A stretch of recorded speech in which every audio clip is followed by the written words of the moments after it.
रविवार के दिन जब सूर्य नारायण भगवान को अर्घ दो, रविवार के दिन जब सूर्य नारायण भगवान को अर्घ दो, और रविवार के दिन जब सूर्य नारायण भगवान को अर्घ दोगे तो उसी तांबे के लोटे को धोना मत, रख देना, और उसी तांबे के लोटे को रविवार को सूर्य को अर्घ देकर वही तांबे के लोटे में फिर पानी भर लेना, और सोमवार के दिन उसी तांबे के लोटे से शंकर जी को जाकर जल चढ़ा देना, और उस पानी को लाकर थोड़ा सा आचमन कर लेना। बीपी और शुगर लेवल में आना प्रारंभ हो जाएगा। 2-4 हफ्ते कर देखो।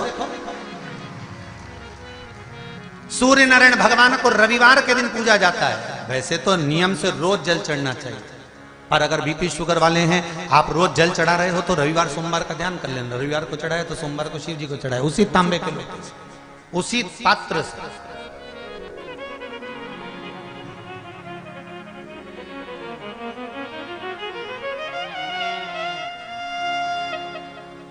अब भजो उसको।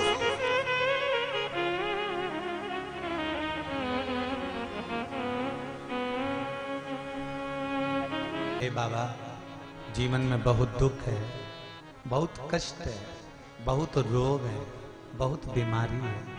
बाबा, हृदय भी बड़ा दुखी रहता है मेरे शंभू। घर में सबको देखते हैं तो तकलीफ नजर आती है। बाबा, ऐसी कृपा करो मेरे दयालु शिव, ऐसी कृपा करो कि जैसे आज साहू परिवार हाले कोसा में कथा करा रहा है, ऐसी एक कथा में भी करवा दूं, ऐसी कृपा बना दो। शिव से कहो।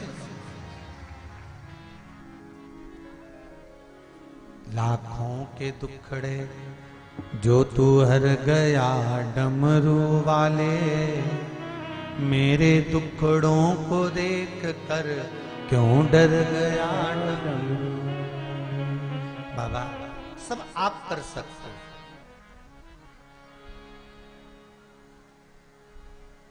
बस शिव आराधना में एक चीज और याद रखिए कि अहंकार मत आने दो। शिव पंचायत में 5 देव, गणेश जी, विष्णु जी, शिव जी, दुर्गा जी और सूर्य नारायण भगवान। ब्रह्मा जी क्यों नहीं बैठ पाए? क्योंकि उनको बार बार अहंकार आ जा रहा था, बार बार अभिमान आ जा रहा था।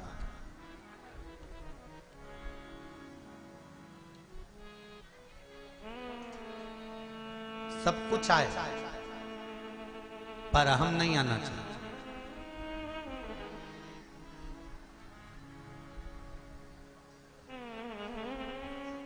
सब कुछ आए पर अहंकार नहीं आना चाहिए। धन कितना भी आए, कितनी भी सत्ता, कितना भी वैभव हो जाए, अहंकार मत आने देना।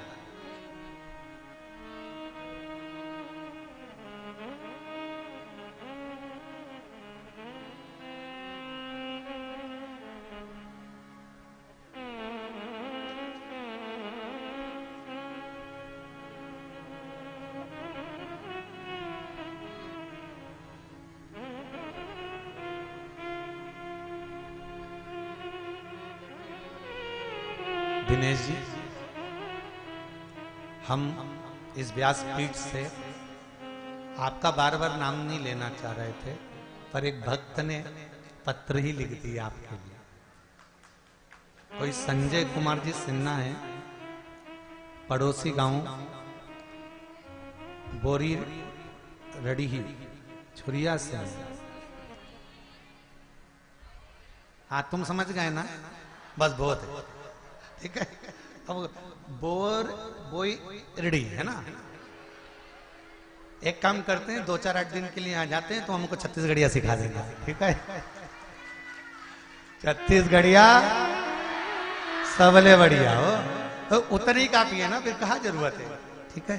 तो इन्होंने लिखा है, गुरुदेव, जिन साहू परिवार में कथा हो रही है, दिनेश जी साहू, ईश्वर जी साहू, वर्षों से रिटर्न बड़ा बाबा, वर्षों से बाबा भोलेनाथ बैजनाथ धाम झारखंड में प्रतिवर्ष सैकड़ों भक्तों को यहां से लेकर जाते हैं गुरुदेव, और शिव जी का दर्शन कराते हैं। ये बाबा की कृपा है। गुरुदेव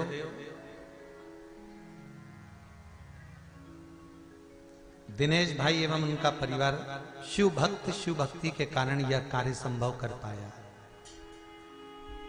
इन्होंने झारखंड के बैजनाथ जी का दर्शन किया होगा ना गुरुदेव, और बाबा ने कृपा करी होगी ना, इसलिए हमको लगता है कि देवादिदेव महादेव ने, शंकर ने कृपा करी है शिव महापुराण के लिए।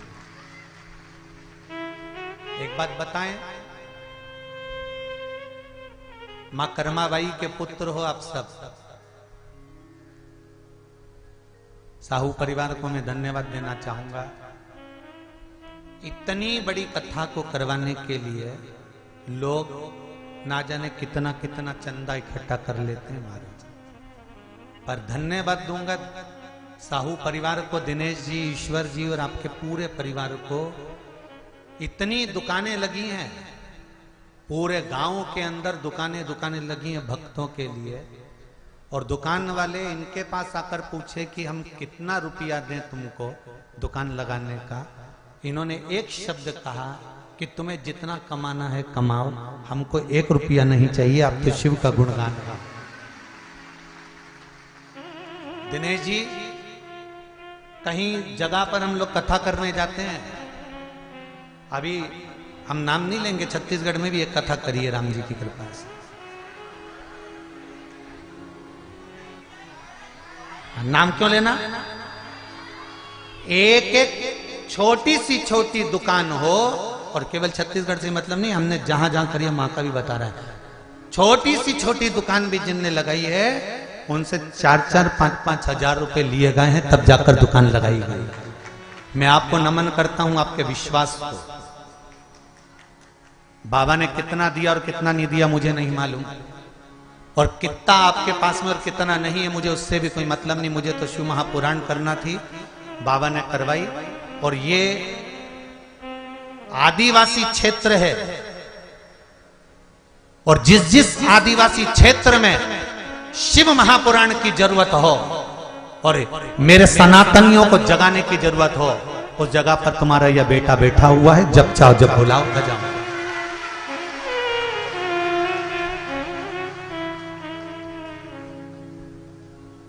इस क्षेत्र में कथा की जरूरत थी, इस क्षेत्र में कथा की बहुत जरूरत थी। यहां लोग भटक रहे थे, शंकर को नहीं जान पाए। आज आप सब लोग जो आए हो ना बाहर से इस गांव में, इस गांव का आपने विकास कर दिया साहब, इस गांव को आगे बढ़ा दिया आपने। आने से मेहमान जब आते हैं ना किसी के घर में, तो घर वालों का हौसला बढ़ता है कि मेरे घर में मेरी जीजी आई, मेरे काका जी आए, मेरी बुआ जी आई, मेरे फूफा जी आए। पर जब इस हौले के कोसा गांव के अंतर्गत, हले कोसा के अंतर्गत जब आप आए हैं, तो यहाँ पर आने से आप लोगों ने गांव का एक एक घर का एक विश्वास बढ़ा दिया है, आप लोगों ने विश्वास जागृत कर दिया है। इस गांव के अंदर जो ऊर्जा दी है आपको, बहुत बहुत धन्यवाद। दिल से कथा है। एक साधारण छोटी सी दुकान, वो भी छोटे से गांव में, और छोटी सी दुकान के अंतर्गत छोटा सा कामकाज करना, ये तो शिव ही करा सकता है, किसी की सामर्थ्यता नहीं है। और वो जो करता है उसके सिवाय कोई नहीं कर सकता। एक पत्र कितना सुंदर आया है, कोई सिस्टर मैडम ने लिखा है,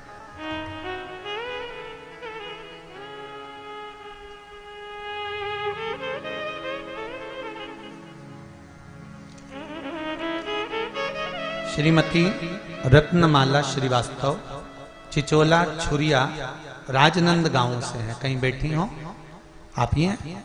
दोनों हाथ हिला दो एक बार। साथ में गुड़िया भी आपके, बधाई आपको बहुत बहुत। गुरुजी, मैं रत्नमाला श्रीवास्तव स्वास्थ्य विभाग में नर्स हूं। हालेकोसा ग्राम के नजदीक ही चिचोला में पदस्थ हूं। मेरी शादी को 9 वर्ष पूर्ण हो गए थे। सब कुछ तो भगवान ने दे दिया था, पर संतान नहीं थी गुरुदेव। सभी लोग कहना भी चालू कर दिए थे कि मैडम आप तो खुद ही रोज 4-5 डिलीवरियां कराती हैं, प्रसव कराती हैं, पर अपना इलाज खुद क्यों नहीं कर लेती है? उन्हें क्या पता था कि मेरे बच्चादानी के अंतर्गत रोग था, असामान्यता थी, आकृति नहीं थी, बच्चा नहीं हो सकता था। गुरुदेव सारे डॉक्टरों को दिखा दिया था, सबने कह दिया था कि बच्चादानी में बच्चा नहीं ठहर सकता, गर्भ नहीं ठहर सकता, संतान नहीं होगी। तब गुरुदेव पशुपति व्रत 5 सोमवार शिवजी के मंदिर जाना, जल चढ़ाना, बेलपत्र चढ़ाना, उस बेलपत्र और जल का सेवन करना, और बाबा की ऐसी कृपा हो गई गुरुदेव कि मेरे घर में संतान हो गई गुरुदेव। मैं उसको लेकर गया। बहुत बहुत बधाई आपको। बैठिए। श्री शिवाय नमस्ते। शिव कृपा। जब दुनिया ताने दे, अब शब्द कहने दो, कहे तो अब शिव का भजन तो करो, शिव का स्मरण तो करो। ब्रह्मा जी को केवल एक अहंकार था, इसलिए 5 पंचायत के सदस्यों में ब्रह्मा जी नहीं बैठ पाए।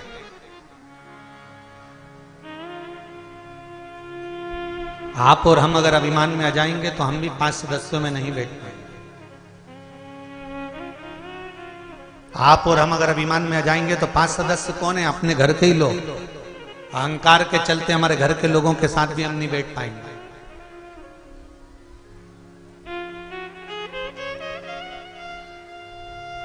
जब अभिमान टूटता है तब सुख मिलता है।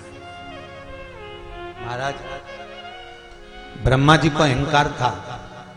ब्रह्मा जी ने पूछा सूर्य नारायण भगवान से, मैंने सृष्टि का निर्माण नहीं करा तो ये सृष्टि किसने बना दी?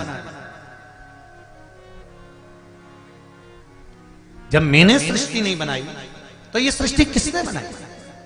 एक बार ब्रह्मा जी को अहंकार आ गया और ब्रह्मा जी ने कह दिया कि मैं सृष्टि का निर्माण ही नहीं करूंगा। और ब्रह्मा जी बैठ गए मौन होकर, चुप होकर, स्तुप्त होकर।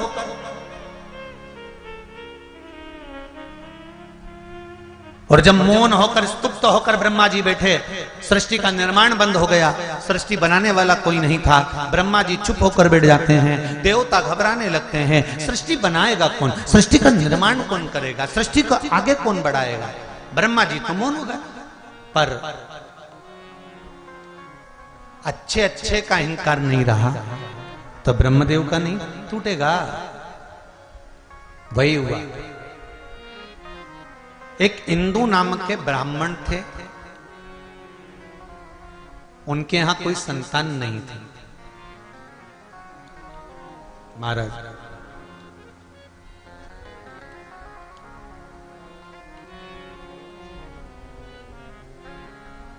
ये पूर्व रचित सृष्टि का वर्णन है। इंदु नाम के ब्राह्मण के घर में औलाद नहीं, संतान नहीं।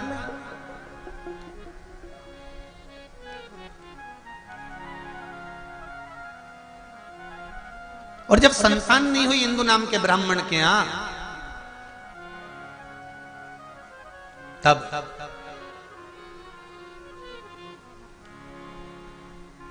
इंदु नाम के ब्राह्मण ने शंकर जी की आराधना करना प्रारंभ कर। क्या करता था इंदु ब्राह्मण?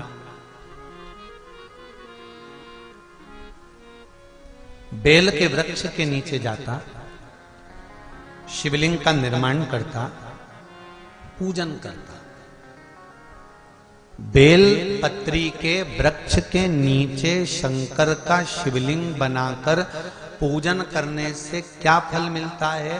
तो कहा बेलपत्री के वृक्ष के नीचे पार्थिव शिवलिंग का निर्माण कर जब हम पूजन करते हैं, बेलपत्री के पेड़ के नीचे की ही मिट्टी को लेकर जब हम शिवलिंग बनाते हैं और बेलपत्री के पेड़ के नीचे ही जब हम पूजन करते हैं, तो बेलपत्री के वृक्ष में जितनी पत्तियां होती हैं उतने शिवलिंग के पूजन का फल हमको प्राप्त हो जाता है। सहस्त्र शिवलिंग।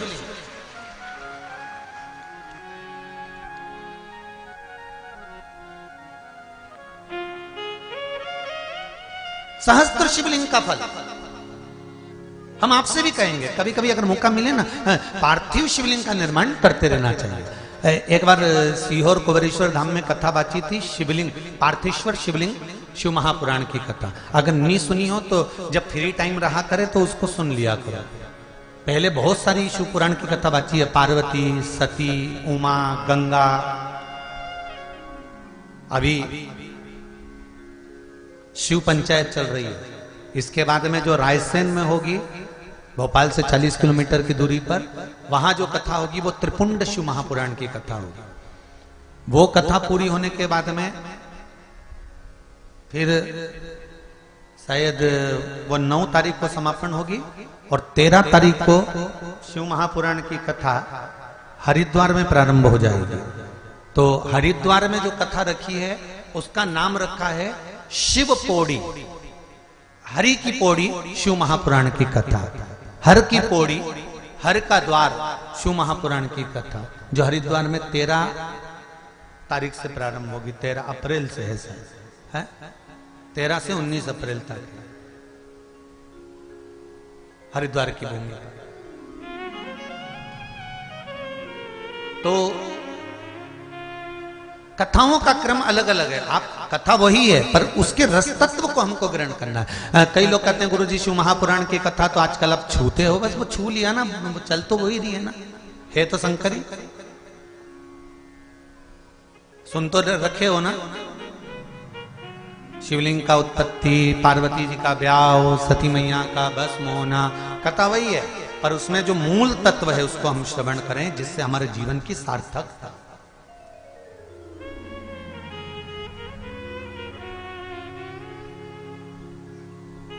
हरिद्वार में 13 अप्रैल से कथा होगी। वो ऋषिकेश रोड पर शिव कोठी है कोई, वहां उस कथा का क्रम रहेगा।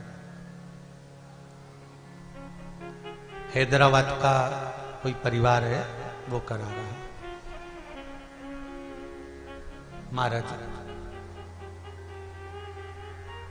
शिव कथा कह रहे हैं।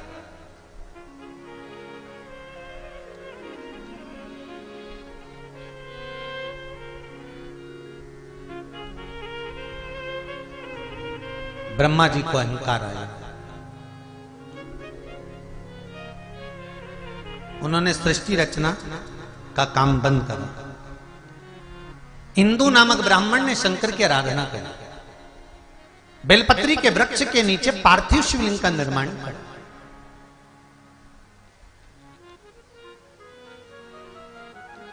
जैसे पीपल के वृक्ष के नीचे लव और कुश ने हनुमान जी को बांध दिया था। हनुमान जी एक एक पीपल के पत्ते को गिन रहे थे और राम राम बोल रहे थे। पत्ते को गिनते जाएं और राम राम बोलते जाएं। उसी तरह जब हम बेलपत्री के वृक्ष के नीचे पार्थिव शिवलिंग का निर्माण करते हैं और उसका पूजन करते हैं तो उस वृक्ष में जितने पत्ते होते हैं उतने शिवलिंग का फल हमारे भाग्य में लिखा जाता है। उसको कहते हैं सहस्त्र शिवलिंग का लाभ। हमारे पार्थिव शिवलिंग की पूजन का लाभ हमारे भाग्य के अंतर्गत हमारी किताब में लिखा जाता है। क्या आपने हजारों शिवलिंग का पूजन किया? आप में से कितने लोग हैं जो पार्थिव शिवलिंग बनाते हैं? हाथ उठाओ जरा। बनाते हो पार्थिव शिवलिंग? रोज नहीं बनाओ तो 6 महीने में एक बार बनाओ, 3 महीने में बनाओ, 2 महीने में बनाओ, महीने में बनाओ, नहीं बने तो श्रावण महीने में बनाओ। पर पार्थिव शिवलिंग का निर्माण करना चाहिए, भले साल में एक बार करो पर करो।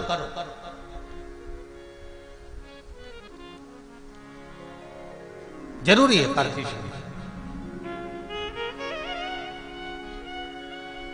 महाराज इंदु नामक ब्राह्मण ने भगवान शिव की स्तुति करना प्रारंभ कर दिया।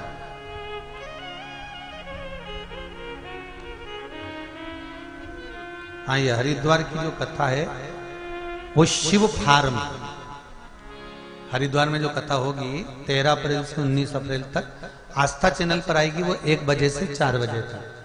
शिव फार्म, भूपत वाला रोड, हरिद्वार। और कथा करवा रहा है मर्दा परिवार हैदराबाद से। ये लोग कथा करा रहे हैं। एक बार जोरदार ताली बजाएं मर्दा परिवार हैदराबाद वालों के लिए जिन्होंने हरिद्वार की पावन धरा पर कथा रखी। शिव कथा कर रहे। ब्रह्मा जी सृष्टि की रचना नहीं कर रहे। इंदु ब्राह्मण एक लोटा जल का लेकर जाता है, बेलपत्री के वृक्ष के नीचे पार्थिव शिवलिंग का निर्माण करता है, पूजन करता है, उसका विसर्जन करता है। शिव जी प्रसन्न हो गए, मांग तुझे क्या चाहिए। पार्थिव शिवलिंग जब सांसारिक मनुष्य अपने हाथों से निर्माण करता है ना, स्वयं पार्थिव शिवलिंग का निर्माण किसी दूसरे से नहीं करवाना चाहिए। आजकल पार्थिव शिवलिंग का निर्माण नई नई डिजाइन से लोग करने लगे, ये अलग बात है, परंतु नियम पार्थिव शिवलिंग का जो नियम है, आजकल तो लोग भगवान का मुख बनाते हैं या वो अन्य स्वरूप बनाते हैं, पर पार्थिव शिवलिंग का जो निर्माण का विधान है, आप जैसा ब्रह्मा और विष्णु ने शिवलिंग प्रकट करा था, बस वैसा ही वैसा शिवलिंग भगवान शंकर का प्रकट कर लीजिए, वैसा कि वैसे ही शिवलिंग का निर्माण कर लीजिए। और शिवलिंग का निर्माण आप स्वयं अपने हाथों से करिए। क्यों? क्योंकि लिंग पुराण के अंतर्गत आता है, जब सांसारिक मनुष्य अपने हाथों से किसी ब्राह्मण के साक्षी में बैठकर स्वयं यजमान जब शिवलिंग का निर्माण करता है, तो उसके हाथ की अगर कोई रेखा बेकार भी है तो शिवलिंग को बनाते बनाते वो रेखा सुधर जाती है। और रेखा का निर्माण अगर गलत भी हो गया है तो वो सवर जाता है।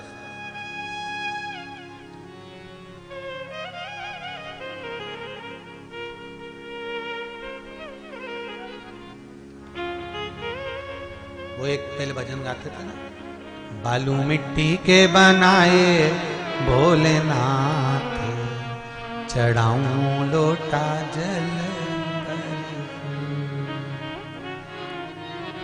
बालू मिट्टी के बनाए भोलेनाथ, चढ़ाऊं लोटा जल।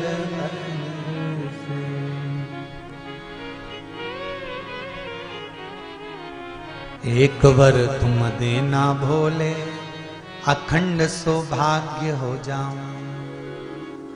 एक वर तुम देना भोले, अखंड सौभाग्य हो जाऊं। हे शिव, ऐसी कृपा करना, मेरा अखंड सौभाग्य हो।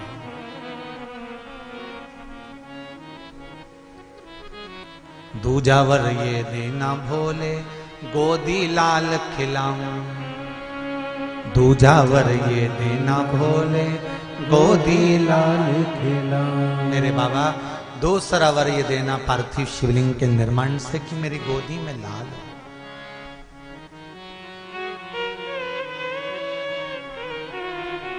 तीजा वर ये देना भोले, अखंड भंडार भरा हो। मेरा घर भंडार भरा हुआ हो, सुख समृद्धि वैभव प्रतिष्ठा यश कीर्ति सब समाहित।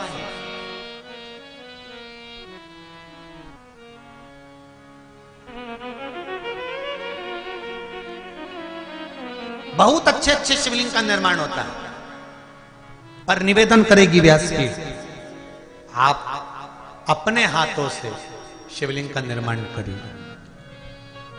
जब शिवलिंग थोड़ा सा आप बना दो और आपसे सही ना बने, तब जो विद्वान ब्राह्मण आपके पास में बैठे हों, कर्मकांडी ब्राह्मण बैठे हों, उनसे कहो, गुरुजी मैंने बना दिया, मेरे से जैसा बना, अब आप इसको सही कर दीजिए।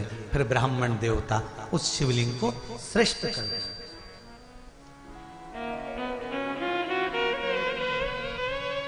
हमें बहुत सारी पूजन करना नहीं आती, थोड़ी करो। और ये मत सोचो कि गलत हो जाएगी तो भगवान रूठ जाएंगे। नहीं नहीं नहीं नहीं, भगवान तो रूठते ही नहीं। ये कर्माबाई का चरित्र कितना सुंदर कहता है। कर्माबाई जी को आज माता कर्मा जी की जयंती है। आप सभी को माँ कर्मा जयंती की बहुत बहुत बधाई हो। माँ कर्मा के जन्म दिवस की बधाई हो। संपूर्ण साहू समाज को बहुत बहुत बधाई, और साहू समाज को ही नहीं, संपूर्ण विश्व को मां कर्मा जैसे भक्त की प्रागट्य की बधाई है, जिन्होंने भगवान जगन्नाथ को आवाज लगाती थी और भगवान जगन्नाथ भोजन करने आ जाते थे। आप जरा विचार करो, आपके कहने पे तो आपका छोरा भोजन करने नहीं है, और मां कर्मा भाई आवाज लगावे, अरे थाली भर के लई रे खींचड़ो, अरे ऊपर घी की बाट की, अरे जीम म्हारा श्याम धनी जिमावे।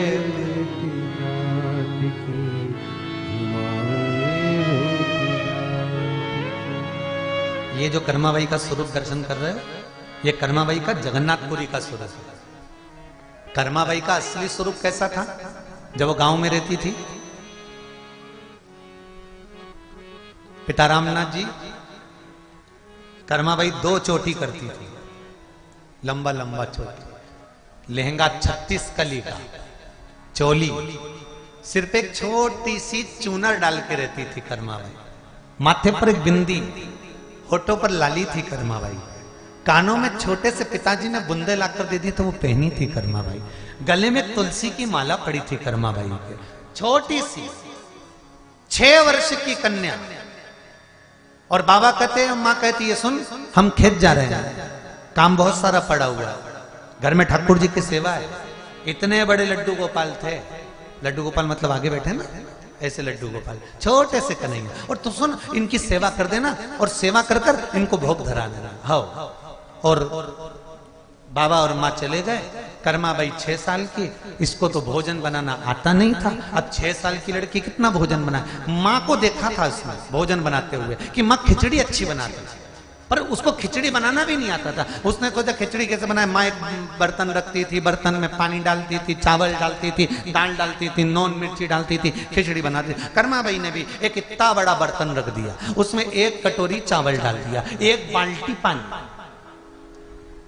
चावल 1 कटोरी, बाल्टी भर के पानी, थोड़ा नमक, थोड़ी मिर्ची, और कर्माबाई भगोने को हिलाने लगी, चूल्हे पे रख के हिलाते हिलाते हिलाते हिलाते दोपहर हो गई, पर कर्माबाई की खिचड़ी नहीं बनी, क्योंकि वो खिचड़ी की जगह चावल का माड़ तैयार हो गया, कपड़े कलप देने वाला झोलिया तैयार हो गया। कर्माबाई ने देखा खिचड़ी नहीं बनी। कर्माबाई गई पड़ोस वाली काकी के पास में, काकी बाबा और मैया तो बाहर गए, खिचड़ी कैसे बनाते हैं?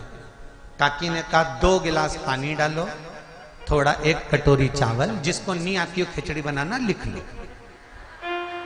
2 गिलास पानी, 1 कटोरी चावल, आधी कटोरी दाल, थोड़ा नून, थोड़ी मिर्ची, धीमी आंच में रख के उसको पका ले। कर्माबाई ने पकाया, खिचड़ी तैयार हो गई। दोपहर के 2 बज गए कर्माबाई को बनाते बनाते। इसने तुरंत खिचड़ी को थाली में उंडेला, उंडेलने के बाद उसमें गुड़ की खोड़ी रख ली, घी की बाटकी बीच में रख ली, और थाली ले जाकर भगवान के सामने रख ली। और भगवान से कर्माबाई क्या बोली? हे मेरे ठाकुर, जल्दी जल्दी खा ले, जितनी भूख तुझे लग रही है उससे ज्यादा मुझे लग रही है। ठाकुर बाबा बोल कर गए हैं भोग लगा देना, मैया कह कर गई है भोग लगा देना, इसलिए तेरे सामने धरी है। तू जी में तो जद में जीमू, मानो ना कोई लाट की, और जीम मारा श्याम धनी जीमावे। हाथ जोड़ के बैठ गई, जल्दी जीम लेना हो। भगवान के आगे हाथ जोड़ के बैठी, जैसे ही हाथ जोड़ के बैठी इतने में तो जो पीतल की मूर्ति थी भगवान की पाषाण की, उसमें से भगवान ये 6 साल की, वो 4 साल का प्रकट हो गया। 4 साल के मेरे ठाकुर प्रकट हो, और 4 वर्ष के भगवान कृष्ण सामने आके बैठ गए। और जो कर्माबाई ने आंख खोली, खोलते से ही देखा, और देखते से भुकुटियों से पूछा।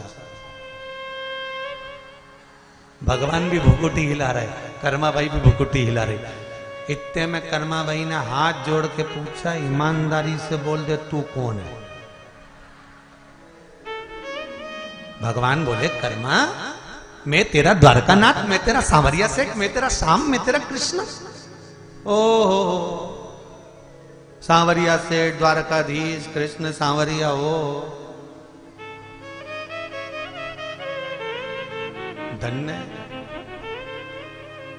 धन्य।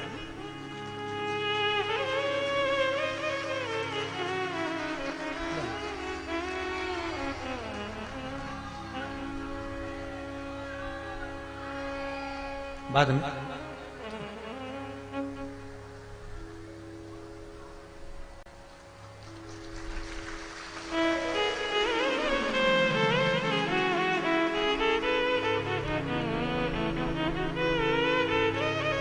अब कर्मा भाई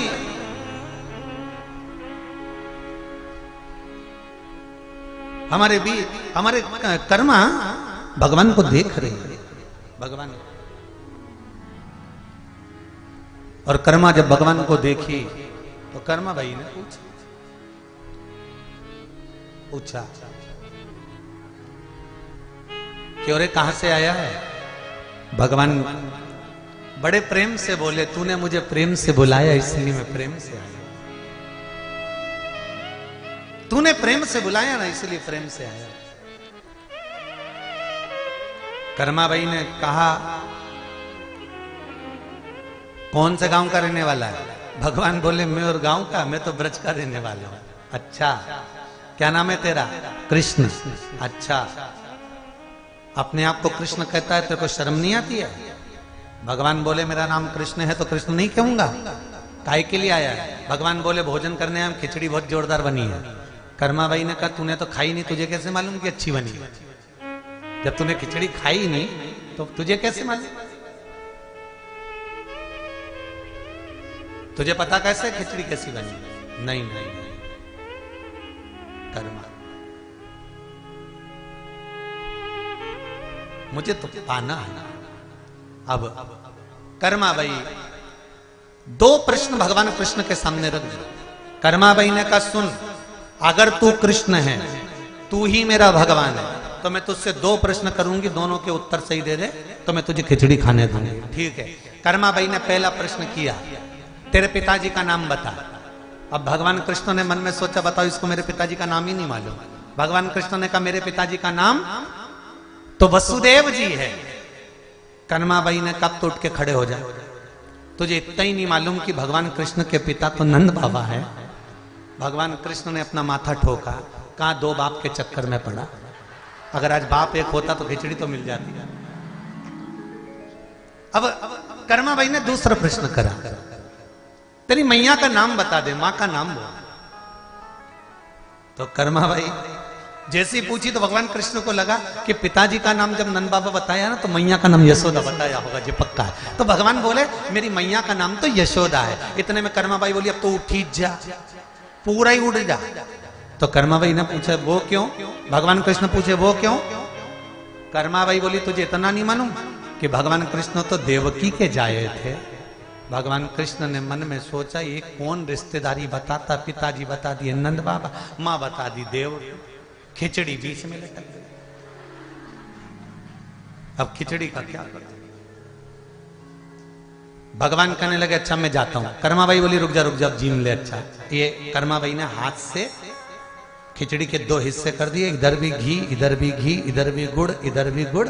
ये तेरा, ये मेरा, तू पहले खा ले। भगवान कहने लगे, मैं खा तो लूंगा पर थोड़ा पर्दा कर दे।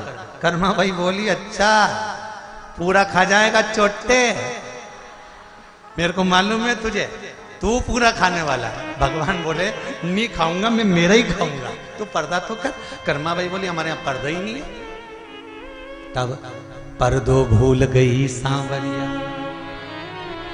पर्दो फेर लगायो जी, और घांगरिया की ओट बैठ कर शाम खींचड़ो आयो जी। 36 कली का लहंगा की ओट कर्मा भाई ने कर दी और भगवान से कहा, तुझे सौगंध है, तू तेरा ही खाना। भगवान भी मन में सोचे, ये सब मेरा ही बना, मैं मेरा ही खाऊंगा। भगवान खुद का हिस्सा तो खाने लगे, बड़े बड़े हाथ में भरकर। कर्मा भाई लहंगे की ओट हटाकर देख रही थी तो भगवान ने देखा, कर्मा तू मुझे देख रही, भी नहीं खा रहा। कर्मा भाई बोली, मैं नहीं देखूं, पर तू तेरा ही खाना, तेरे पिता की सौगंध है। भगवान मन में सोचे, अब तो मैं मेरा ही खाऊंगा। अब भगवान खुद का हिस्सा तो खा गए, कर्मा भाई का जो हिस्सा था, क्योंकि बना तो भगवान के लिए ही था, भगवान उसको भी खा गए। आखिरी का पूरी थाली पोंछ के और भगवान हाथ में भरकर बस खाने ही वाले थे। वो तो कर्मा भाई का भाग्य अच्छा था, उसने देख लिया और हाथ पकड़ लिया, कलुए पूरा खा गया, रख नीचे। भगवान के झूठा खाएगी कर्मा, कर्मा के मैं झूठा खा जाऊंगी, तू तो नीचे रख। अब ये हाथ मुंह के पास ले जाए भगवान और कर्मा बाई खींचती जाए, कर्मा इधर खींचे भगवान उधर खींचे। इतने में कर्मा बाई ने देखा ये ऐसे ताबे नहीं आएगा, कर्मा बाई हाथ पकड़ के पीछे गई और भगवान के गले में बैया डाली और भगवान का हाथ पकड़कर कर्मा बाई ने भगवान का हाथ अपने मुख में रख लिया, खुद खा गई भगवान के हाथ से। भक्ति हो तो कर्मा जैसी, सावर यो घर आवे लो, सोहन लाल लोहा कर प्रभु को हर्ष हरस गुण गावे लो। ऐसी कर्म, ऐसी कर्म।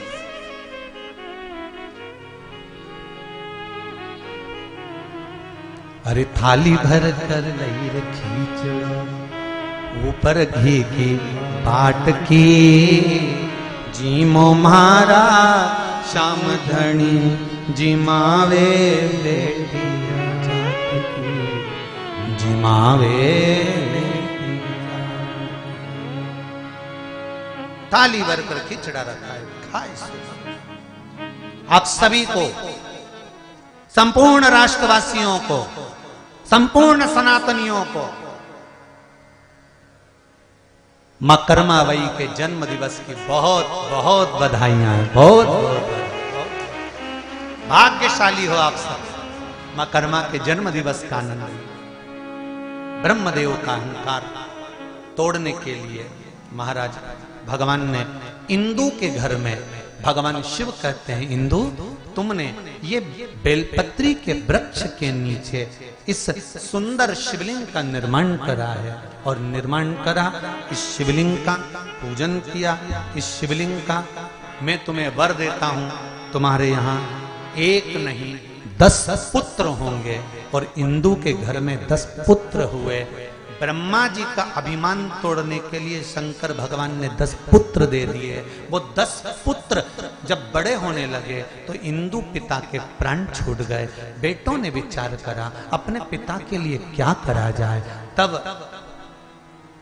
बेटों ने विचार करा अपने पिता के लिए क्या करा जाए। तब अपने पिता के लिए, उनका नाम चलाने के लिए इन 10 ने 10 सृष्टि का निर्माण कर दिया। अब जरा विचार करिए, ब्रह्मा जी सूर्य देवता से पूछ रहे हैं कि ये सृष्टि किसने बनाई। तो सूर्य देवता कहते हैं कि जब ब्रह्मदेव आपने सृष्टि नहीं बनाई तो ये 10 सृष्टियां अलग अलग बनी हैं, ये इंदु ब्राह्मण के पुत्रों ने बनाई। ब्रह्मा जी का अभिमान, ब्रह्मदेव का अहंकार टूट गया।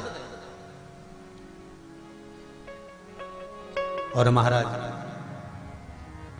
अहंकार में 3 गए, धन वैभव और वंश, ना मानो तो देख लो रावण कौरव और कंस। अभिमतता में चले गए। ब्रह्मदेव का अभिमान, इसलिए शिव पंचायत में 5 देवताओं में ब्रह्मा नहीं है। महाराज ब्रह्मदेव नहीं है। पहले नंबर पर कौन है बोलते जाओ। गणेश जी, दूसरे पर भगवान विष्णु, तीसरे पर भगवान शंकर, चौथे पर मां दुर्गा और 5वें पर भगवान सूर्य नारायण। शिव पंचायत के ये 5 देव।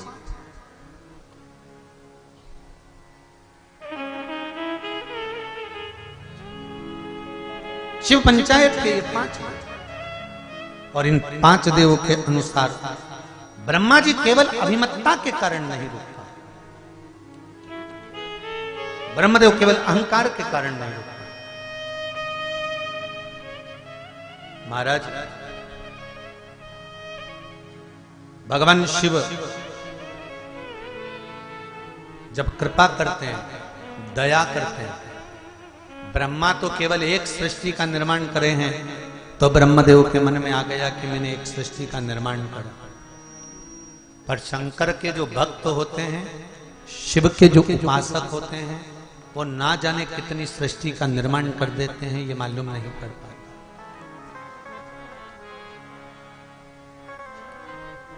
एक बात अपने जीवन में उतार कर रखिए। परसों की कथा में कहा था कि आप अपना कर्म करे जाओ।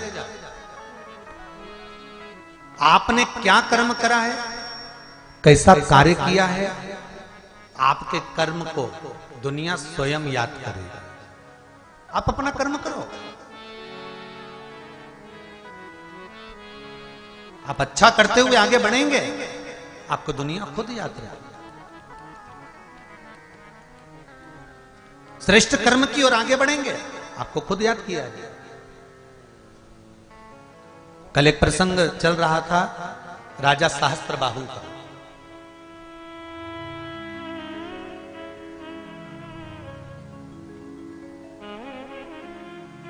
जिस राजा सहस्त्रबाहु ने नर्मदा जी को रोक दिया था, एक हाथ उठाया था और जल निकला उधर से और रावण का शिवलिंग बह गया।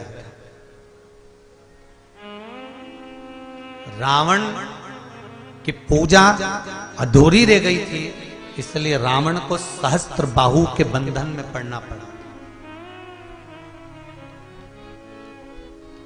एक प्रसंग खड़ा होता है कि सहस्त्रबाहु ने गलती करी, जल रोका, जल छोड़ा, शिवलिंग बह गया, ये तो सहस्त्रबाहु की गलती।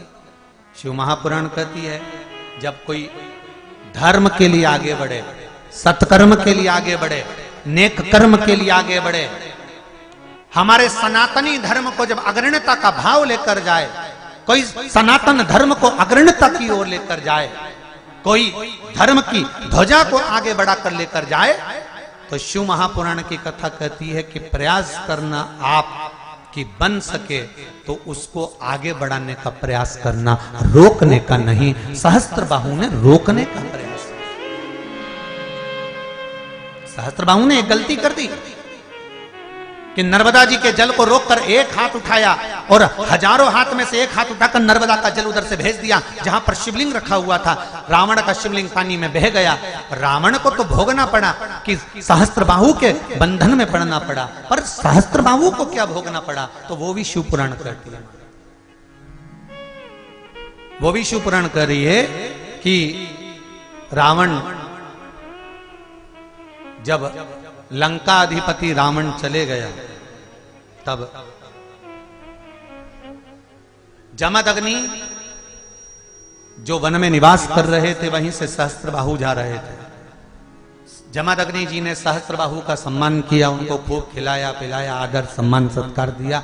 तो सहस्त्रबाहु के मन में आया इतना सारा राजसी ठाट इस जंगल में कहां से आया, तो मालूम पड़ा कि ये कामधेनु ने दिया। कामधेनु स्वयं सहस्त्रबाहु मांगने लगे, जमदग्नि जी ने नहीं दिया। आखिरी में जमदग्नि जी से कामधेनु सहस्त्रबाहु छुड़ाकर ले गए। थोड़ी देर बाद परशुराम जी आ गया।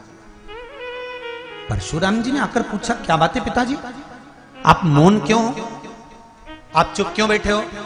परशुराम जी ने जैसे ही पूछा तो जमदग्नि जी ने कहा कि मेरी कामधेनु गाय को सहस्त्रबाहु ले गए। बीच रास्ते में सहस्त्रबाहु जी को रोका परशुराम भगवान ने। युद्ध प्रारंभ हुआ। सहस्त्रबाहु की जब भुजाएं कटना प्रारंभ हुई, एक एक भुजा जब सहस्त्रबाहु की कटने लगी, तो दत्तात्रेय भगवान को सहस्त्रबाहु ने याद किया। दत्तात्रेय भगवान आकर खड़े हुए, बोलो सहस्त्रबाहु क्या बात है? सहस्त्रबाहु कहने लगे, मैंने आपकी आराधना करी है, पर एक बात तो बताओ, इतनी भुजाएं मुझे मिली है, आज मेरी भुजाएं क्यों कट रही है? भगवान दत्तात्रेय ने कहा, सहस्त्रबाहु तुमने एक गलती कर दी थी। जब रावण शिव की पूजन कर रहा था, उसकी पूजन पूरी नहीं हुई थी और तुमने जल का वेग छोड़कर शिवलिंग को पानी में विसर्जन कर दिया था। जैसे पानी में शिवलिंग गया और गोल गोल घूमकर सब कुछ ठंडा हो गया, तुम्हारी भी जितनी भुजाएं हैं ये सब कटकर गिरेगी और तुम्हारे प्राण छूटेंगे। शिव महापुराण की कथा कहती है, शंकर की कोई आराधना करे, पूजन करे, पार्थिव शिवलिंग का स्मरण करे या शिव मंदिर में पूजन करे, निवेदन है बन सके साथ दीजिए, नहीं बन सके तो हाथ जोड़कर चल दीजिए, पर विघ्न नहीं डालना, हमें विघ्न नहीं डालना। मैं तेरे भरोसे हूँ भोलेनाथ, दया करना,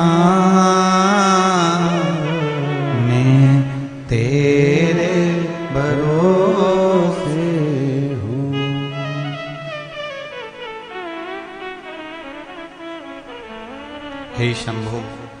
हे शंकर, हे त्रिकालदर्शी, हे कैलाशी, हे अविनाशी, हे शिव, करुणा करने वाले, तेरे सिवाय कोई साधन हमारे पास में है भी नहीं।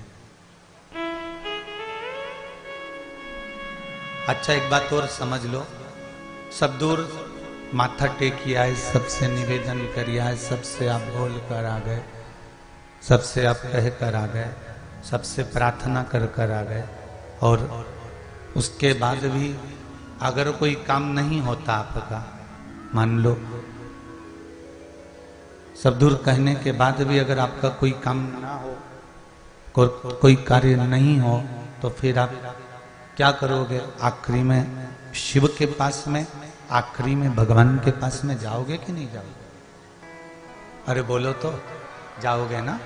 जब सब जगह से हार जाओगे, सब जगह से थक जाओगे, सब जगह से आप माथा टेक लोगे, जोड़ लोगे, हाथ निवेदन कर लोगे, सबको कह दोगे, जब नहीं होगा तब शिव के पास जाओ।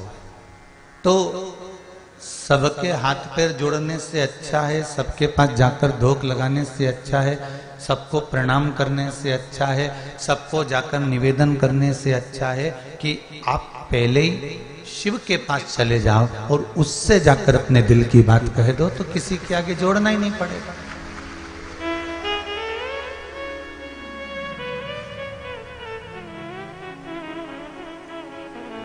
जो एक बार शिव के पास पहुंच जाता है, जो एक बार शंकर का हो जाता है, फिर उसको किसी दूसरे के होने की जरूरत नहीं पड़ती।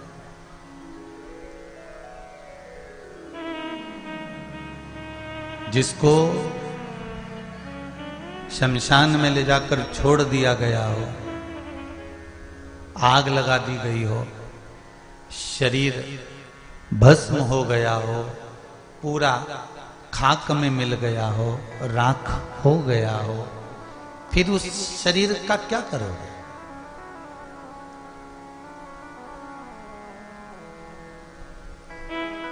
फिर उस शरीर का मतलब ही क्या?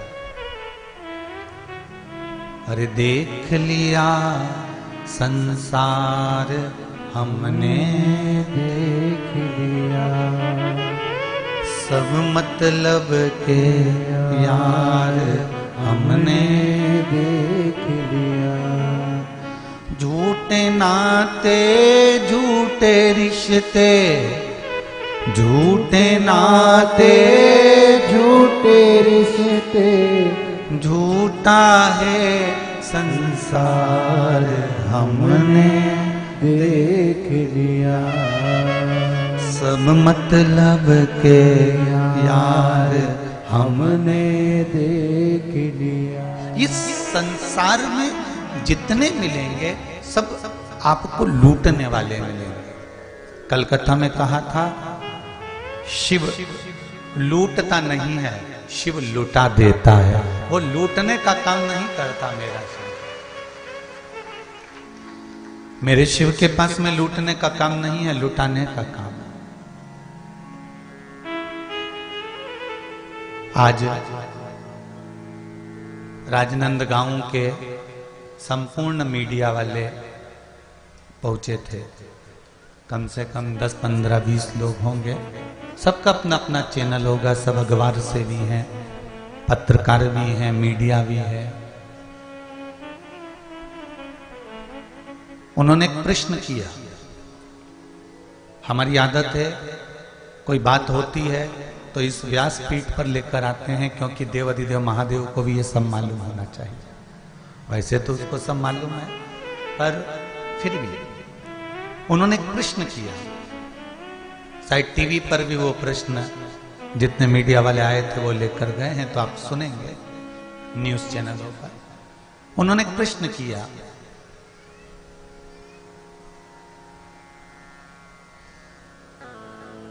कि हाले कोसा में शिव महापुराण की कथा चल रही है। इस कथा का बैनर, इस कथा का कोई पत्रिका, इस कथा का कोई प्रचार ना राजनंदगांव में हुआ, न दुर्ग में हुआ, न भिलाई में हुआ, न छत्तीसगढ़ के किसी क्षेत्र में हुआ तो हालेकोसा में, छुरिया में और माँ बमलेश्वरी के डोंगरगढ़ में, केवल यहीं आसपास में हुआ। फिर ये कथा में 2-2, 3-3, 4-4 लाख पब्लिक कैसे आ रही है ये समझ में नहीं आ रहा।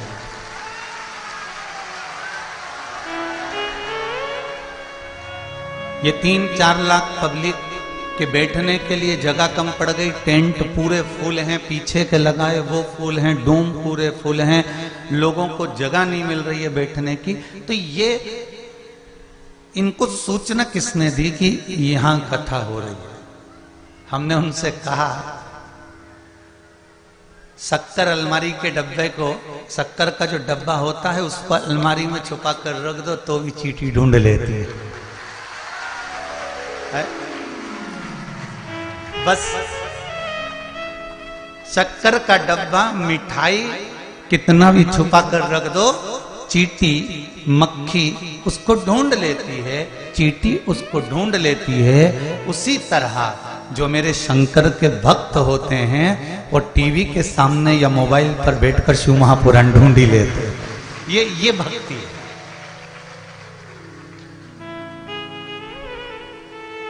ये शिव की उपासना है, ये शंकर का स्मरण है।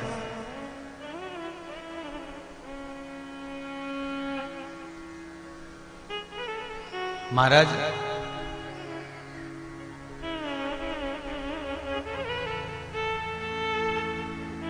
आप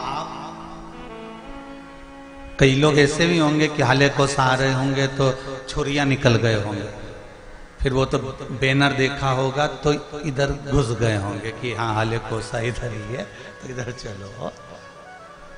जो नए नए आए होंगे ना तो वो इधर के उधर तो घूम गए होंगे। बोलो सही है कि गलत है? कितने लोग इधर उधर हो गए थे। यहाँ कहीं जा रहे होंगे तो कहीं चले गए कहीं। तो ये पर आपने शिव महापुराण को, आपने शंकर की कथा को, आपने शंकर को ढूंढ ही लिया।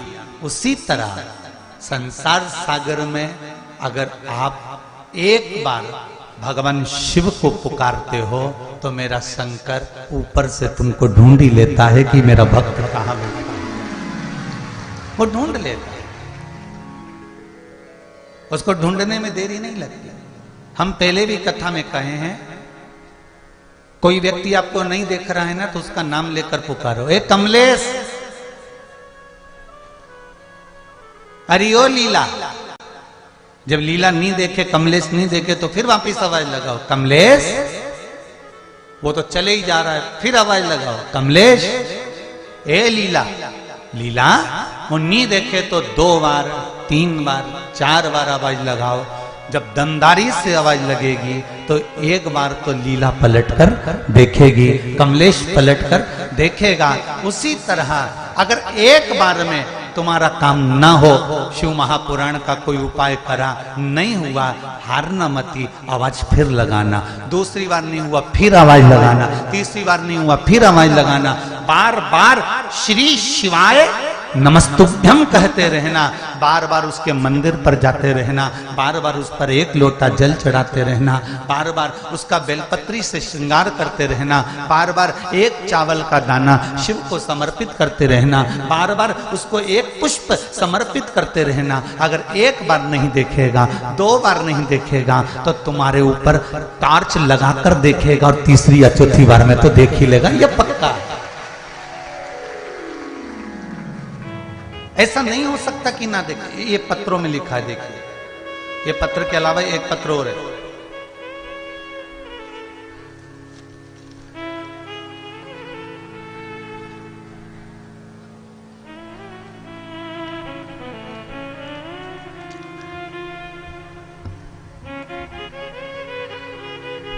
गुरुदेव के चरणों को आनंद हो।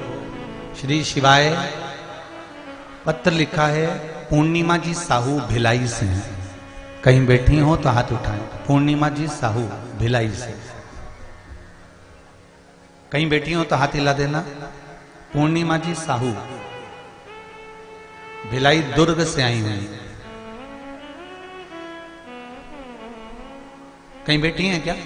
बेटियों तो हाथ हिला देंगे। इन्होंने पत्र में लिखा है,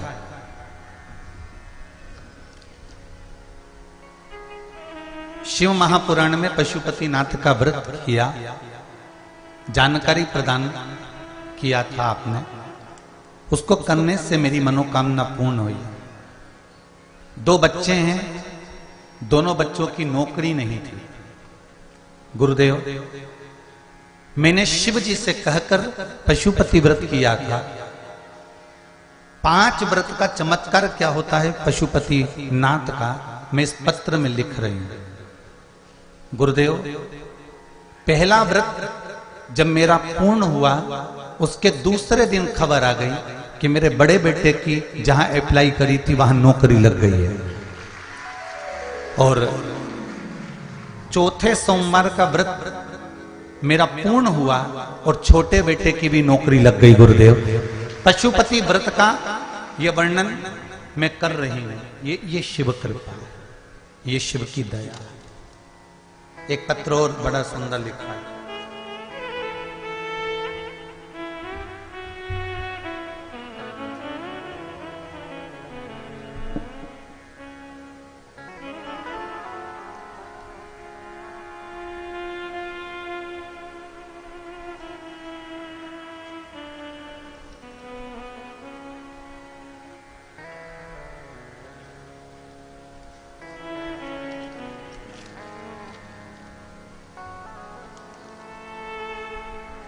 राजेंद्र साहू, पेरी, जिला बालोदा, छत्तीसगढ़ से आए हैं। कहीं बैठे हो तो हाथ उठा सकते हैं।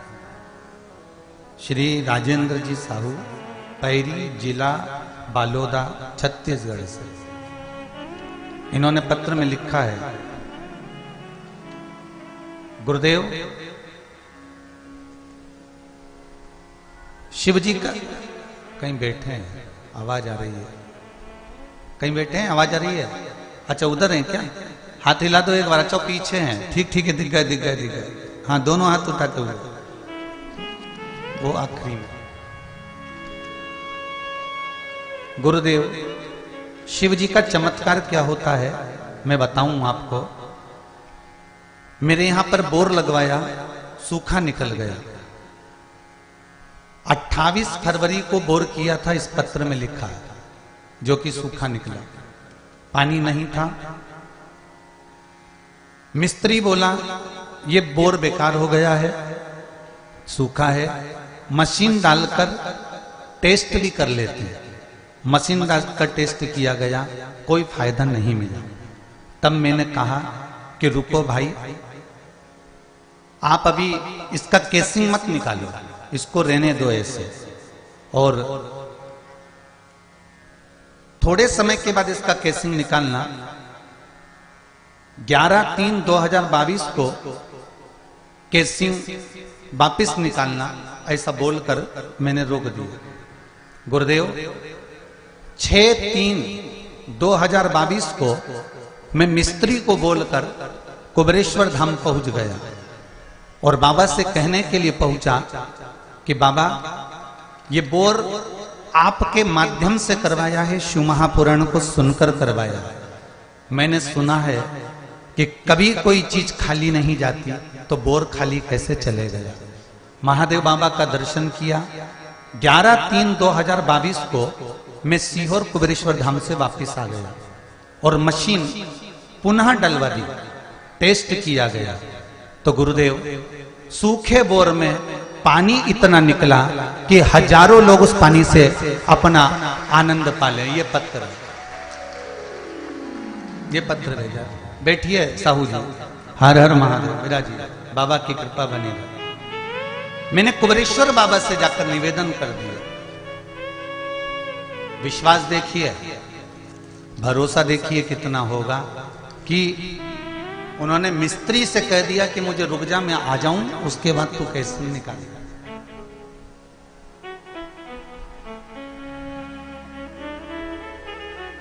आपसे भी कहूंगा, भरोसा विश्वास अगर दृढ़ है, पूर्ण है, तो धोखा नहीं मिल सकता, ये पक्का है।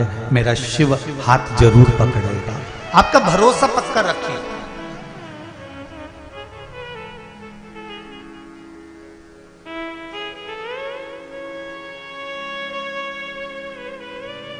मैं तेरे भरोसे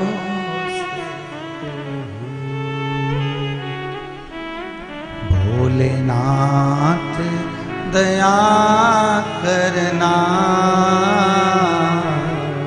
मैं तेरे भरोसे हूँ। ना घर के भरोसे हूँ, ना परिवार के भरोसे हूँ। और कभी कभी तो ऐसा मौका भी आएगा आपके जीवन में, जब आप शंकर की भक्ति में डूब जाओगे, जब आप शिव स्मरण में बहुत लग जाओगे। शंकर के मंदिर में शिवलिंग पर जब आप प्रतिदिन जल चढ़ाना चालू कर दोगे या उसका दर्शन करना प्रारंभ कर दोगे, कभी कभी ऐसा भी मौका आएगा कि रास्ते में तुम जा रहे होगे और मेरा शंकर आपके पास खड़ा मिल जाएगा। ये शिव ही हो सकता।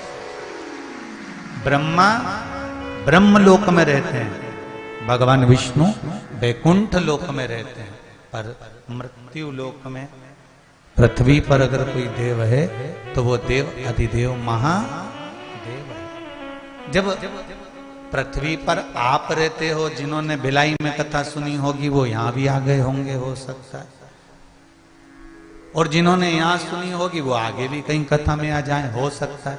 क्योंकि पृथ्वी पर रह रहे हो, मृत्यु लोक पर रह रहे हो, तो घूमते फिरते कहीं ना कहीं एक दूसरे से मिलना टकराना तो हो ही जाता है। तो शंकर जी कोई वैकुंठ में तो रहते नहीं। शंकर जी कहां रहते हैं?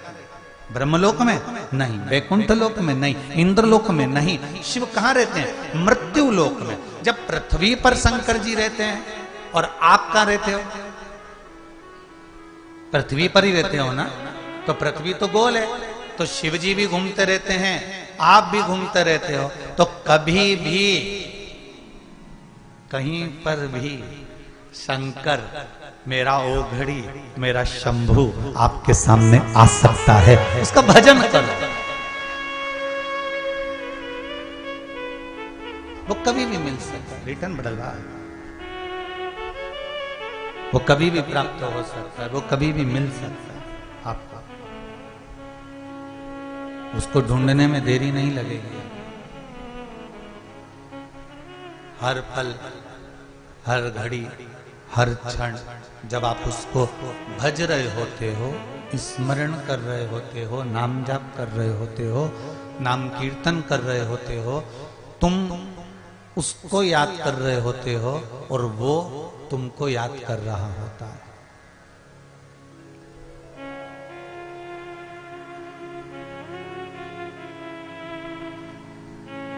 रामचरितमानस में एक लाइन आती है, माता पार्वती जी ने, माता उमा ने, माता सती ने शिव जी से पूछा था, आप नेत्र बंद करके किसका भजन कर रहे हो? शंकर भगवान बोले थे, मैं राम का भजन कर रहा। सीता जी ने एक दिन राम जी से पूछ लिया, तुम किसका भजन कर रहे हो? राम जी बोले, मैं शिव जी का भजन कर रहा हूं। तब तुलसीदास जी कहते हैं, मृत्यु लोक में रहने वाला, संसार में जन्म लेने वाला मनुष्य जब शिव का भजन करता है तो मेरा शंकर उस मनुष्य का भजन करता है। ये कहीं दूर नहीं है। आप राम को भज रहे हो, राम आपको भज रहे हो। आप कृष्ण को भज रहे हो, कृष्ण आपको भज रहे हो। आप शिव को भज रहे हो, शिव आपको भज रहे हो। उसको पाना बड़ा सरल है।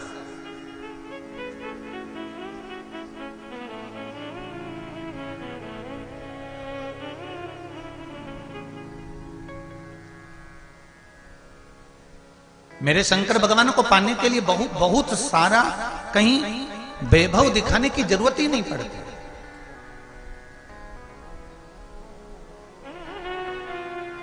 और एक बात और समझ लीजिए,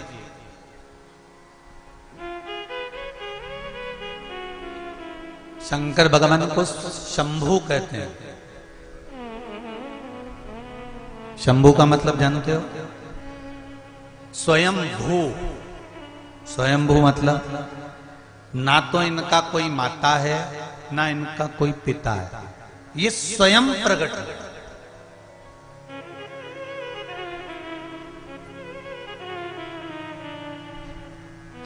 शंभू शब्द का मतलब है स्वयं भू। इनको किसी ने प्रकट नहीं करा, इनको किसी ने जन्म नहीं दिया। मेरे राम जी महाराज अगर प्रकटे हैं, जन्म हुआ है, तो चौपाइयों में वर्णन आता है, कौशल्या हितकारी, भय प्रगट कृपाला दीन दयाला, कौशल्या हितकारी। मेरे कन्हैया जी का जन्म हुआ तो उनके लिए भी वर्णन आया, माता यशोदा की हितकारी। पर शिव जी के लिए कहीं नहीं। शंकर भगवान तो स्वयं भू शंभु हैं, स्वयं प्रकट है। उनको प्रकट करने की सामर्थ्यता किसी में नहीं। और एक बात और समझ लीजिए, आपके हृदय में, आपके भीतर, आपके मन में शंकर भगवान अगर आकर बैठ गए हैं और आप शिव की भक्ति में रम गए हो, तो इसमें सियोर वाले महाराज का कोई हाथ नहीं, कोई काम नहीं। शंकर खुद आना चाहते थे आपके हृदय में, इसलिए वो आ गए। इसमें सियोर वाले महाराज का कोई काम नहीं है।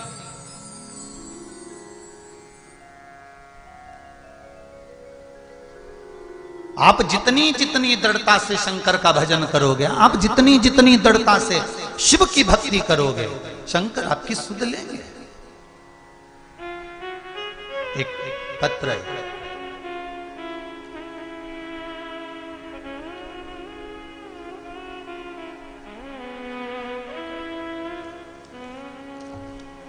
ये बेटी का फोटो भी लगा के भेजा है।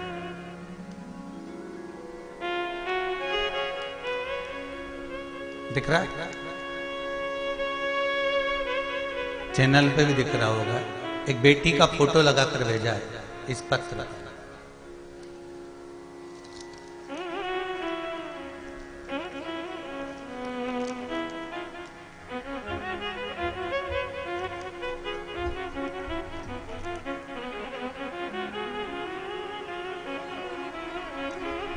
ये फोटो है, बेटी का लगा कर भेजा है। पत्र लिखा है,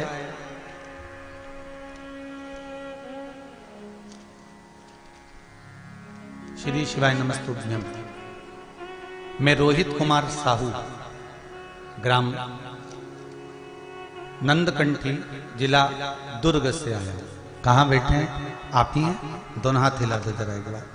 हर हर महादेव। आपने पत्र में लिखा है, रोहित जी, मैं छत्तीसगढ़ का निवासी हूं, जिला दुर्ग का हूं,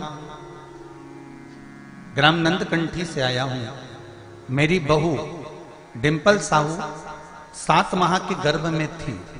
उस समय पर दुर्ग, भिलाई, रायपुर के 7 डॉक्टरों ने बच्ची का जो गर्भ था, उस गर्भ में जो बच्चा था वो अपंग बता दिया था और कह दिया था कि ये बच्चे का मुख आड़ा टेढ़ा होगा, शरीर बेकार होगा। ये सारा बच्चे को बता दिया था। गुरुदेव, आपकी शिव महापुराण की कथा में कुंदकेश्वर महादेव का उपाय किया और उपाय करने के बाद सारे डॉक्टर फेल हो गए और मेरी घर में जो बच्ची का जन्म हुआ वो एकदम स्वस्थ हुआ और बच्ची का मैं फोटो भेज रहा हूं।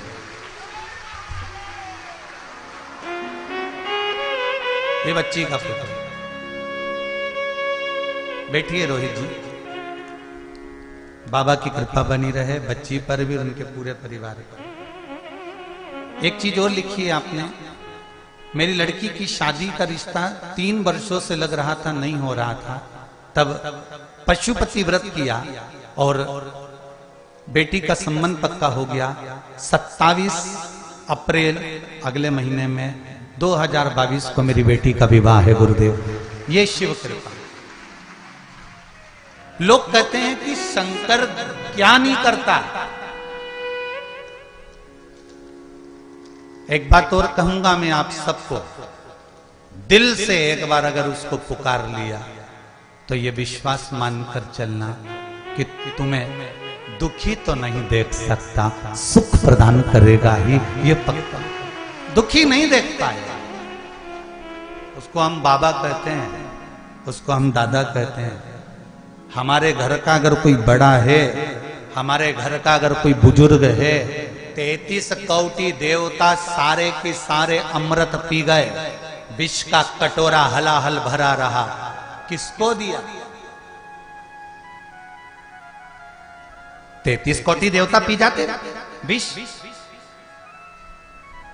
ना भगवान विष्णु ने, ना भगवान ब्रह्मा ने, ना भगवान इंद्र ने, ना वायुदेव ने, ना जलदेव ने, ना वरुण देव ने, ना गरुण देव ने, 33 कोटि देवताओं में किसी ने अमृत पिया पर विष नहीं पिया, किसी ने नहीं पिया। और आखिरी में वो विष का कटोरा शंकर जी के पास भेज दिया गया। विष का कटोरा शिव के पास। वैकुंठ, ब्रह्मलोक, देवलोक, सारे लोक छोड़कर विष का कटोरा मृत्यु लोक में आया था। पृथ्वी पर, कैलाश पर। कैलाश आकाश में नहीं टंगा है, कैलाश कहीं वैकुंठ में या कैलाश कहीं ब्रह्मलोक या वैकुंठ लोक में नहीं है, कैलाश मृत्यु लोक में है। विष का कटोरा मृत्यु लोक में आया था तो शंकर भगवान ने माता पार्वती से कह दिया था, सुनो पार्वती, जब देवता विष का कटोरा मेरे पास भेज सकते हैं तो संसार में जन्म लेने वाले मनुष्य के पास भी कब विष आ जाए इसका कोई ठिकाना नहीं है। विष आएगा, कभी निंदा का विष, कभी बुराई का विष, कभी गालियों का विष, कभी अपशब्द का विष, कभी तानों का विष, कभी आड़ी टेढ़ी बात का विष। कभी परिवार में रह रहे हो तो किसी ने कुछ कह दिया, ये विष नहीं तो और क्या है, जहर नहीं तो और क्या है। किसी ने आड़ा टेढ़ा कह दिया, ये जहर नहीं तो और क्या है। किसी ने कुछ बोल दिया, ये जहर नहीं तो और क्या है। ये जहर, ये विष का प्याला कभी भी, जब देवलोक से मृत्यु लोक में विष आया तो शंकर भगवान ने कह दिया, जब विष मेरे लिए आ सकता है तो संसार वालों के लिए भी विष आ सकता है। बस इतना याद रखना, घबराना मत उस विष से। उस विष से घबराने की जरूरत नहीं है। शंकर जी कहते हैं, मैं उस विष को पी गया था और नीलकंठधारी बन गया था। दुनिया कुछ भी कहे तू उसको पी जा, और पीने के बाद फिर फल मैं दूंगा और जगत में तुझे प्रसिद्ध मैं करा दूंगा। तो विष पी तो सही।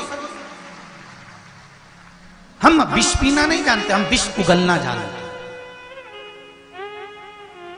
महाराज,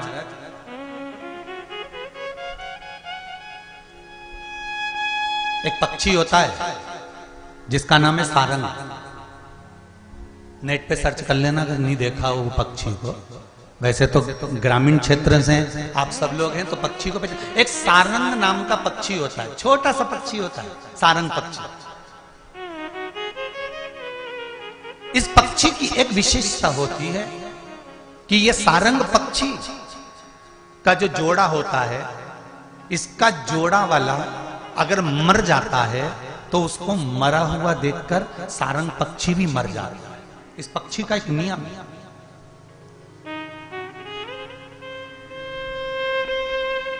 एक सारंग पक्षी होता है, वो पक्षी अपने जोड़े को, जिसके साथ में उसका जोड़ा होता है, और जोड़ा अगर मर गया होता है और उसने मरे हुए जोड़े को देख लिया कि मेरा साथ वाला मर गया है, तो सारंग पक्षी भी मर जाता है।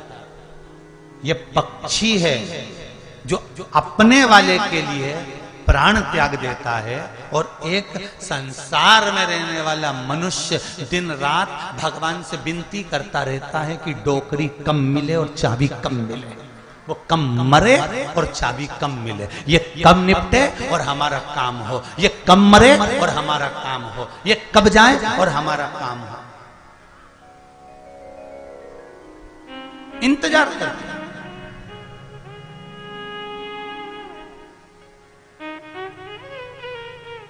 आज मनुष्य में सबसे बड़ी एक कमी है,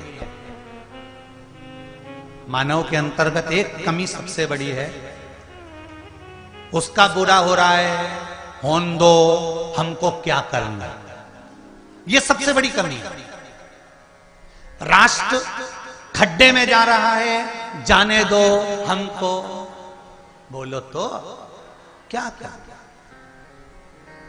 पड़ोसी के यहां पर दुख हुआ, होन दो, हमें क्या करना। और वही दुख, वही कष्ट अपने यहां होता है, फिर दूसरा कहे तो कैसा लगता है। शिव महापुराण की कथा एक बात आप सबसे कहना चाहेगी कि किसी के दुख में आप खड़े हो जाओ, किसी के कष्ट में आप साथ देना चालू कर दो, फिर आपको किसी की जरूरत नहीं पड़ेगी, शिव अपने आप आपको साथ देना चालू कर दो। राष्ट्र पर तकलीफ आए, हमारे सनातनियों पर तकलीफ आए, हमारे राष्ट्र के अंतर्गत तकलीफ आए, हमारे पड़ोस में रहने वाले पर तकलीफ आए, हमारे परिवार में रहने वाले के पास तकलीफ आए, हमारे कुल में रहने वाले को तकलीफ आए, तो पहला फर्ज हमारा बनता है कि हम सामने जाकर खड़े हो जाए।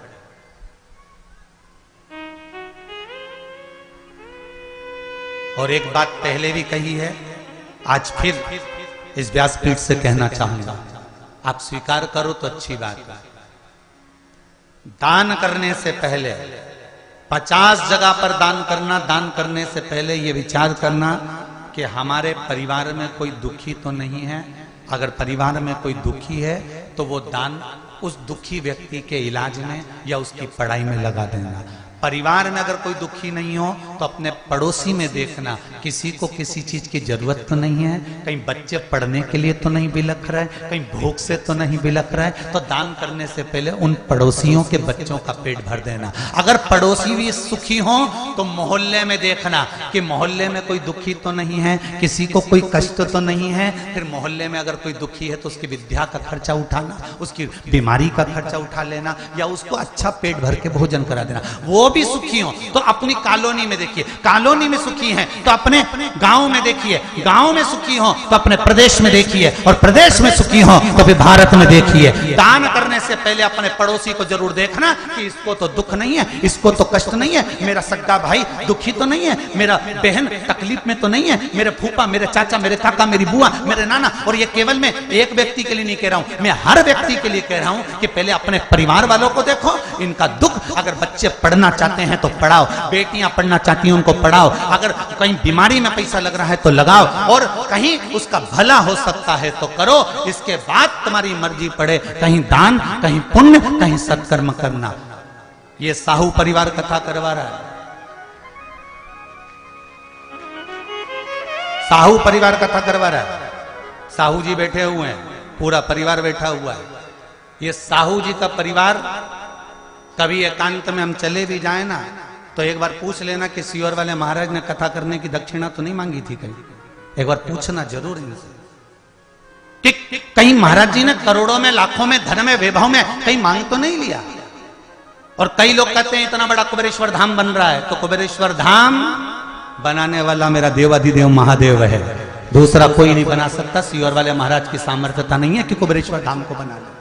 वो तो शंकर आपके हृदय में बैठता है, कहीं आपके बच्चों का जॉब लग जाता है, कहीं बीमारी में पैसा लग रहा हो तो बच जाता है, कहीं बच्चे अच्छा काम करने लगते हैं, व्यापार चलने लगता है, शरीर में रोग नहीं रहता तो आपका मन कर जाता है कि मैं थोड़ा सा दान कर दूं। वो दान आपका कुबेरेश्वर महादेव में लगता है, तब कुबेरेश्वर महादेव का मंदिर का निर्माण हो रहा है। यहां किसी को नोच कर या खींच कर धन की व्यवस्था नहीं चाहिए।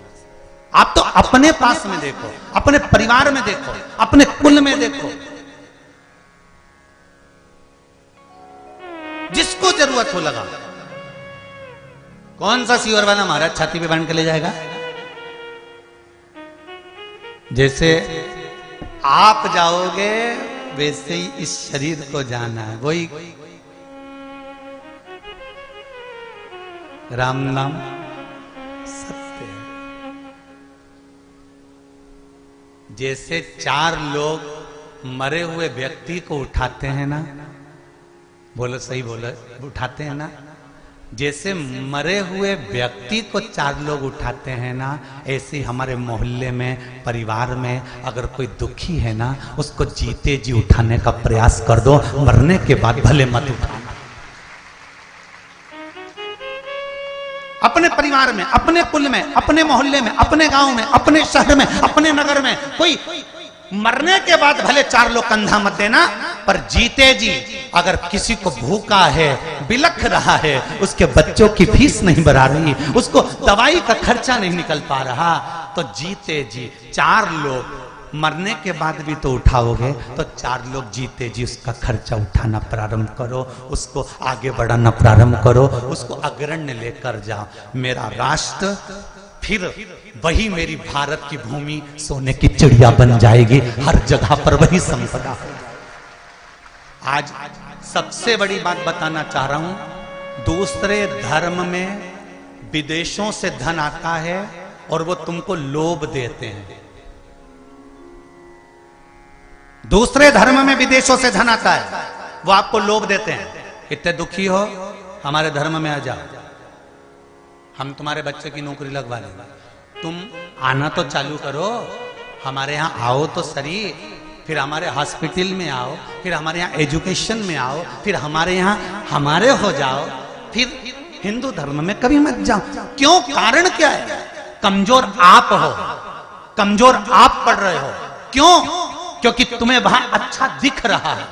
अगर 4 लोग मोहल्ले के, परिवार के किसी गरीब को साथ देना चालू कर देंगे तो यह पक्का है कि मेरा सनातनी टूटेगा नहीं और दूसरी जगह नहीं जाएगा, दूसरे धर्म में प्रवेश नहीं करेगा। आप उसको जोड़ने का प्रयास तो करो।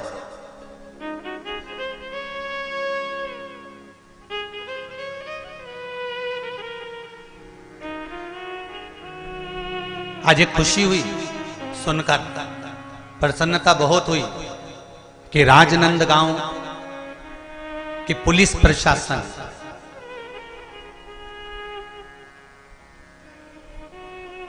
राजनांदगांव की पुलिस प्रशासन, इस बात की प्रसन्नता है मुझे, यहां की प्रशासन को धन्यवाद दूंगा मैं और पुलिस प्रशासन को धन्यवाद दूंगा कि राजनांदगांव की पुलिस प्रशासन एक मुहिम छेड़ कर रखी है, एक कार्य छेड़ कर रखी है नशा मुक्ति के लिए। नवयुवक टीम को जगाती रहती है कि नशा क्यों करते हो, नवयुवक बच्चों को बताती रहती है कि नशा क्यों करते हो, किस लिए करते हो। इस नशे के बल पर तुम्हारा परिवार टूट रहा है, इस नशे के बल पर तुम्हारा जीवन नष्ट हो रहा है, इस नशे के बल पर घर के जवान की जवान बच्चे बर्बाद हो रहे हैं।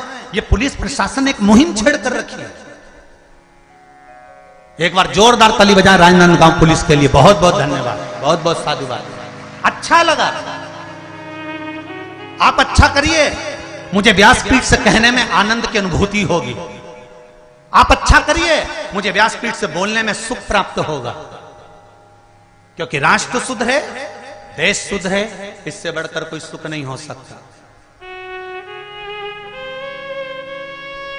मेरे शंकर ने विष काय को पिया था जी? क्यों पिया? कि अगर मैं नहीं पीऊंगा ये बाकी के पी जाएंगे तो निपट जाएंगे। तुम्हारे चक्कर में पी गया। सास घर में ठंडी रोटी क्यों खाती है? उसको क्या गर्म रोटी अच्छी नहीं लगती? उसको भी अच्छी लगती है, मुंह में दांत नहीं बिचारी के फिर भी ठंडी खाती है। क्यों खाती है? क्योंकि उसको मालूम है कि कल की बची हुई रोटी ना बहू खाएगी ना छोरा खाएगा, आखिरी में वो गाय को दे देंगे, फेंक देंगे। कैसे जोड़ जोड़ के मैंने इस मकान को बनाया है। सास ठंडी रोटी को दाल में भिंगो भिंगो कर खा जाती है, बहू कहती मम्मी गरम ले लो, सास कहती मुझे ठंडी अच्छी लगती है। क्यों? सास को गरम अच्छी नहीं लगती, गरम अच्छी लगती है, पर मालूम है कि ठंडी रोटी फेंक दी जाएगी और फेंकेंगे तो दिल मेरा दुखेगा, इसलिए सास ठंडी ही खा जाती है। मेरा देवाधिदेव महादेव विष क्यों पिया? जिससे आप बर्बाद ना हो जाओ, आप कष्ट में ना हो जाओ, आपको दुख ना आ जाए, इसलिए मेरे शंकर ने विष पिया है, मेरे शिव ने जहर पी लिया।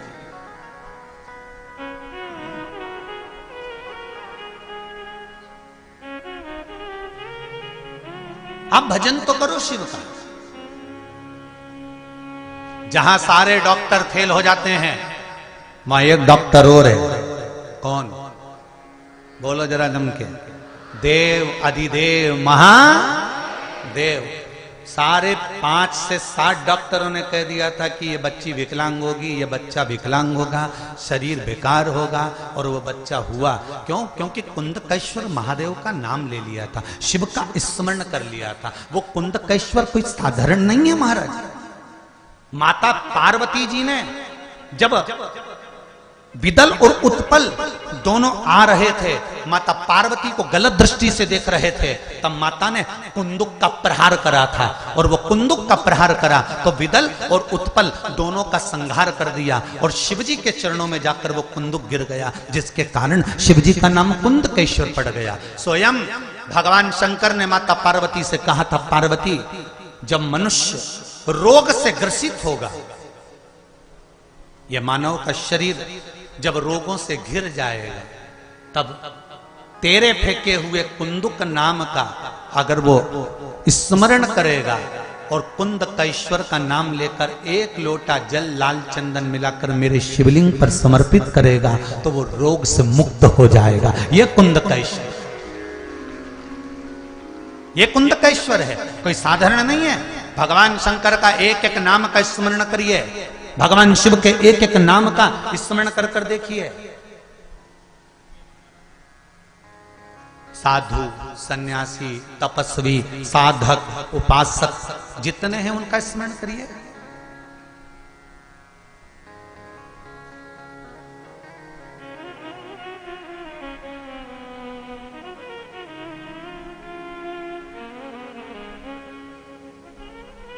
रायपुर कौन कौन गया? अरे हाथ तो उठाओ। गए हो? ठीक है। रायपुर के पास में चंपारण है, कौन कौन गया है? गए हो? मत त्रिवेणी संगम भी है पास में, राजी। छत्तीसगढ़ का प्रयाग कहते हैं ना।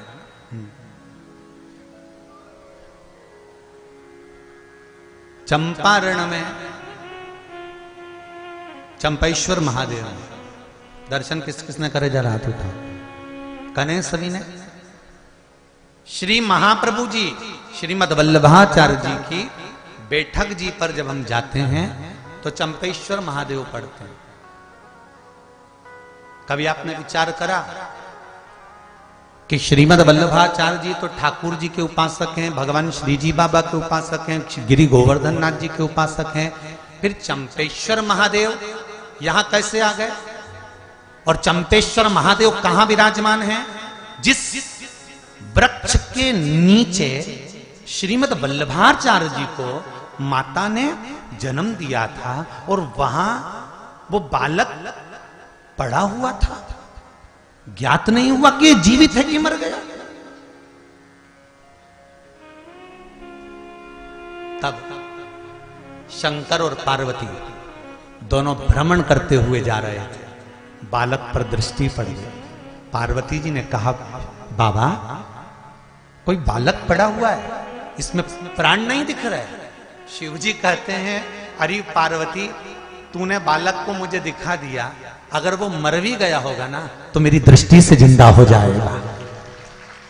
अगर वो मर भी गया होगा, प्राण छूट भी गए होंगे, तो वो बालक मेरी दृष्टि से जीवित हो जाएगा। और शंकर भगवान जब तक श्रीमद वल्लभाचार्य जी महाराज के माता पिता नहीं आते, जगत गुरु श्रीमद वल्लभाचार्य जी के माता पिता नहीं आए, तब तक मेरे शंकर और पार्वती ने श्रीमद वल्लभाचार्य जी को अपनी गोदी में रखकर संजोया है। मेरे महादेव साधारण नहीं, उस भूमि पर चंपेश्वर महादेव के नाम से प्रसिद्ध हो गए। वो भूमि साधारण नहीं हो सकती।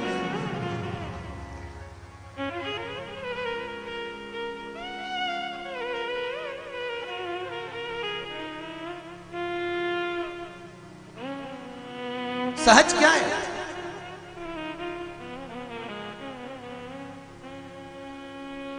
सरलता क्या है? कभी मौका मिले तो शिव मंदिरों का स्मरण करिए, शिवालयों का स्मरण करिए, शिवलिंगों का स्मरण करिए कि भारत की भूमि पर जो जो शिवलिंग है, वृंदावन की भूमि पर जाइए, गुप्तेश्वर महादेव मिलेंगे, गोपेश्वर महादेव मिलेंगे, भूतेश्वर महादेव मिलेंगे, चकलेश्वर महादेव मिलेंगे, यमुनेश्वर महादेव मिलेंगे। ब्रज की धरा पर, ब्रज की भूमि पर जाकर जरा दर्शन तो करो। शंकर के एक एक स्वरूप का दर्शन करना और उनका स्मरण करना कि शंकर का स्वरूप क्या है। वो तो कथाओं के माध्यम से इतना समय नहीं मिल पा रहा है, नहीं तो लोगों के तो बहुत फोन आते हैं कि गुरुजी एक बार वृंदावन में कथा करिए, यहाँ पे इतने सारे शिवलिंग हैं, उनका वर्णन करिए, हम सब सुनना चाहते हैं। और प्रयास करेंगे, मेरा अगर बाबा चाहेगा तो वृंदावन की धरा पर भी एक विशाल शिव महापुराण की कथा होगी, जिसमें भूतेश्वर, गुप्तेश्वर, गोपेश्वर, चकलेश्वर, यमुनेश्वर, एक एक शिवलिंग का वर्णन किया जाए कि इनका मूल तत्व क्या है, क्यों मेरे ठाकुर जी इस पावन धरा पर आए, किस लिए आए, क्यों शिव जी के साथ में नृत्य करा, क्यों विष का कटोरा वहां पहुंचाया, क्यों अमृत का कलश वहां पहुंचाया, कारण क्या था।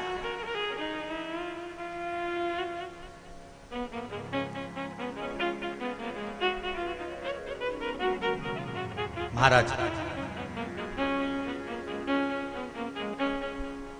करो पशुपति व्रत, करो शिव का स्मरण। और एक बात और याद रख लो, अगर पशुपति व्रत भी नहीं कर सकते, शंकर के मंदिर के अंदर नहीं जा सकते, एक लोटा जल नहीं चढ़ा सकते, वो भी नहीं कर सकते, तो शिव के मंदिर के दरवाजे से सामने से निकल जाओ। वो भी नहीं कर सकते तो शंकर के मंदिर का शिखर का दर्शन कर लो, सर्व पाप नाशनम। शिखर का दर्शन कर कर भी आपको फल मिल जाएगा, शिखर का दर्शन करने के बाद भी आपको सुख मिल जाएगा, उसके बाद भी आनंद मिल जाएगा। एक पत्र में लिखा है किसी बहन ने, देखिए,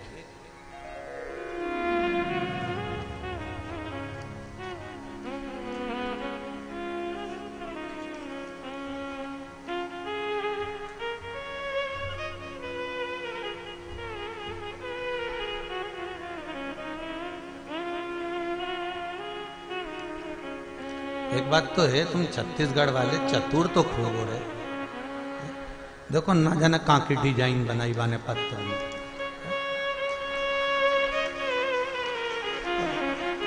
ऐसी ऐसी डिजाइन का पत्र भेजते हो ना तो थोड़ा देखने का मन भी करता है कि आखिर लिखा क्या है। उज्जैन के महाकाल का स्वरूप बनाया हो, पत्र लिखा है, पूर्णिमा दिलीप साहू है, मेरा निवास स्थान नागपुर है, कहीं बैठे हो तो हाथ ऊंचा करिएगा। आपको पत्र लिख, आप ही हैं, दोनों हाथ हिला दीजिए एक बार जरा, दोनों हाथ। एक तो बहुत बहुत धन्यवाद, पत्र बड़ा डिजाइन का भेजा उसके लिए, हो बहुत सुंदर पत्र भेजा, इसके लिए बहुत बहुत धन्यवाद।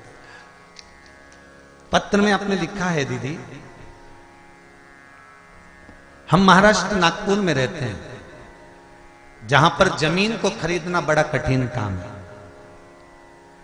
गुरुजी सब जगह से जब हार गए थे, परिवार वालों का मन था कि थोड़ी जमीन अपने पास भी होना चाहिए, पर महाराष्ट्र के नागपुर जैसे क्षेत्र में जमीन लेना बहुत कठिन काम था। गुरुदेव पशुपति व्रत के बारे में सुना था और वो व्रत करना प्रारंभ करा।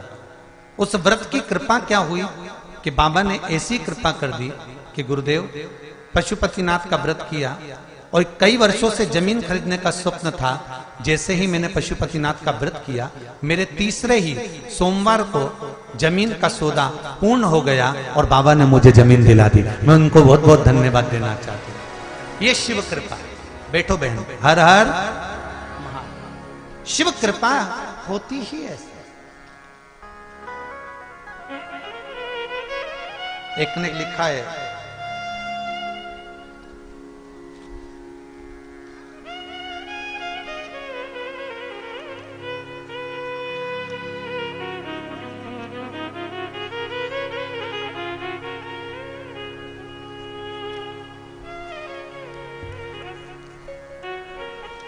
गुरुजी मेरा नाम मीना सोनी है, मैं ग्राम लखनपुरी जिला कांकेर से हूं। कहीं बैठी हैं? मीना जी सोनी आप ही हैं? दोनों हाथ हिला दो एक बार। हर हर महादेव। मेरा नाम मीना सोनी है, मैं ग्राम लखनपुरी जिला कांकेर से हूं। मैं आपकी कथा 6 महीने से सुन रही हूं। 12 जनवरी 2022 को मेरे पति को लकवा लग गया, जिससे उनका मुंह टेढ़ा हो गया। वो जमीन पर गिर पड़े। गुरुदेव शरीर बेकार हो गया, किसी काम का नहीं रहा, लकवा लगने के बाद जमीन पर गिर गए, मुख टेढ़ा हो गया। तभी 6 महीने से शिव महापुराण की कथा सुन रही थी और श्री शिवाय नमस्तुभ्यम का जाप मैंने करना प्रारंभ करा। उनका हाथ पकड़ा, 15 से 20 मिनट तक मैंने जैसा आपने कहा था सरसों के तेल का प्रयोग, वो तेल लाकर उनके शरीर पर मलना, शिव जी का श्री शिवाय नमस्तुभ्यम कहकर चालू करा। 15 से 20 मिनट तक मला। उसके बाद मेरे पति का मुख भी ठीक हो गया और खड़े भी हो गए, लकवा ठीक हो गया। ये शिव पुराण। बैठो बहन, बैठ जाइए। हर हर महादेव। ये शिव महापुराण की कथा। लोग कहते हैं शिव पुराण क्या देती है, आप दिल से सुनो तो सही।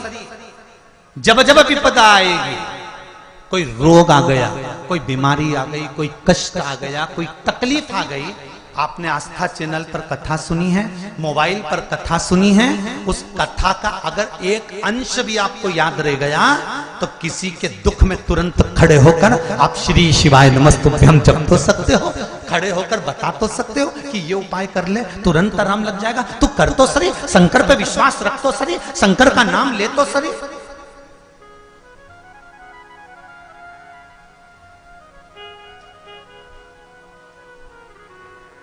अरे भाई उसको भजो तो।